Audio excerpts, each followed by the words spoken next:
हादसे में जान गंवाने वाले देश के पहले चीफ ऑफ डिफेंस जनरल स्वर्गीय विपिन रावत को बीजेपी कार्यालय में श्रद्धांजलि अर्पित की गई, जहां रावत समेत दुर्घटना में जान गंवाने वाले सभी सैन्य अधिकारियों और जवानों की आत्मिक शांति की कामना की गई। देखिए रिपोर्ट। बीजेपी प्रदेश अध्यक्ष विष्णुदत्त शर्मा, प्रदेश संगठन महामंत्री सुहास भगत ने प्रदेश कार्यालय में देश के पहले चीफ ऑफ डिफेंस जनरल स्वर्गीय विपिन रावत के चित्र पर श्रद्धासुमन अर्पित किए। वीटी शर्मा ने श्रद्धांजलि अर्पित कर पहले सीडीएस के रूप में जनरल रावत के निधन को अपूरणीय क्षति बताते हुए कहा कि उनके नेतृत्व में ऐसी घटनाओं पर विराम लगा जो आए दिन देश में होती रहती थी।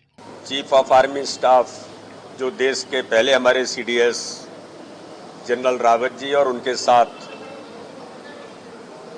हमारे जो सभी सैनिक जो शहीद हुए हैं, उन सबको आज भारतीय जनता पार्टी मध्य प्रदेश ने, हमारे सैनिक प्रकोष्ठ ने श्रद्धा के सुमन अर्पित किए हैं। ये देश को एक अपूरणीय क्षति है। एक ऐसा व्यक्तित्व, जनरल रावत जी के बारे में ये कहा जाता है कि इस देश के अंदर आर्मी का आधुनिकीकरण और देश के प्रधानमंत्री माननीय नरेंद्र मोदी जी ने आर्मी को जो अधिकार संपन्न बनाया, सेना को जो अधिकार दिया, और माननीय प्रधानमंत्री ने कहा कि अब इस देश की सेना को दिल्ली की तरफ देखने की जरूरत नहीं है, उनको अपना निर्णय करने का अधिकार होगा।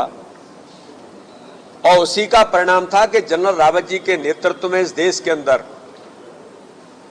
आर्मी ने, चाहे सेना के हमारे सीमाओं के किसी भी क्षेत्र पर, चाहे पाकिस्तान या चीन या और भी जो इस देश के अंदर हमारे लिए प्रश्न थे, उन सब पर बखूबी अधिकार संपन्नता के साथ जवाब देने का काम उनके नेतृत्व में इस देश की सेना ने किया। और हमें गर्व है जनरल रावत पर और हमारी देश की सेना पर कि उनके नेतृत्व में प्रधानमंत्री मोदी जी के साथ इतने वर्षों तक किसी प्रकार की जो घटनाएं देश के अंदर होती रहती थी, उन सारी घटनाओं पर विराम लगा।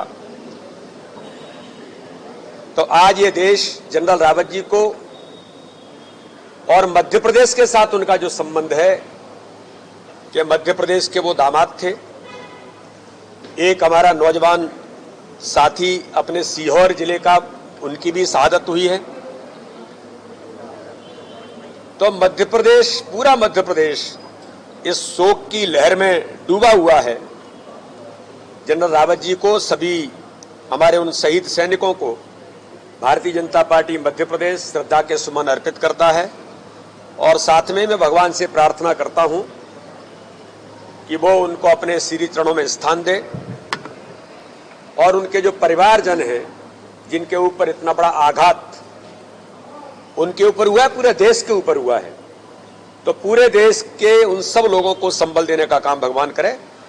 इन्हीं श्रद्धा सुमन अर्पित करते हुए ओम शांति, ओम शांति, ओम शांति। इस दौरान सैनिक प्रकोष्ठ की ओर से भी जनरल विपिन रावत और उनके साथ जान गंवाने वाले अधिकारियों को श्रद्धांजलि अर्पित की गई। दुखद घटना थी जहां हमने 14 हमारे लोगों का एक्सीडेंट हुआ, 13 उसमें शहीद हो गए। और इन सबको भावभीनी श्रद्धांजलि मैं प्रदेश कार्यालय की तरफ से, बीजेपी कार्यालय और सैनिक प्रकोष्ठ की तरफ से देता हूं। मेरा अच्छा लक था कि मेरे जनरल साहब के साथ कुछ काम करने का मौका मिला और उनकी ससुराल पक्ष जो कि मध्य प्रदेश में ही है, उससे भी जुड़ाव था। साथ ही साथ अपने 2 और सैनिक जो मध्य प्रदेश के उसमें शहीद हुए हैं, एक शहीद हुआ, एक घायल है, वो भी मध्य प्रदेश को बिलोंग करते हैं। तो देखा जाए तो 3 शहादत जो हुई हैं, या 2 शहादत और एक कैजुअल्टी जो हुई है, वो मध्य प्रदेश से है और हम सबको उसका दुख है। लेकिन फौज का एक सोच हो रहता है कि जब हो गया, इंसिडेंट हो गया, उसके आगे क्या। तो अभी सिट डाउन करने का टाइम नहीं है, देश नया सीडीएस ढूंढ रहा है। जनरल साहब की जो थोड़ी बहुत मेरी मुलाकात थी, प्रोफेशनली बहुत ही साउंड थे। कई बार जब प्रोफेशनली मुझे उनको ब्रीफ करने का मौका मिला तो वो ऐसे डिटेल में घुसते थे जो मुझे कभी सोचा भी नहीं था कि चीफ उस डिटेल में जा सकता है। और एक एक चीज़ की उनकी जानकारी थी और काफ़ी नॉलेज रखते थे।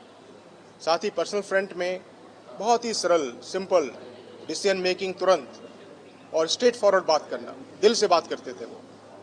कभी ऐसा नहीं लगा कि कोई पॉलिटिकली इनकरेक्ट कभी हो गए हों, कंट्रोवर्सी बन गई हो, बट वो मिलिट्री लीडर की क्वालिटी नहीं है। पॉलिटिकली करेक्ट होना, उसकी क्वालिटी है कि देश के लिए सोचना और अपनी आर्मी के लिए सोचना, और फोर्थ राइट तुरंत जो सही है वो बोलना।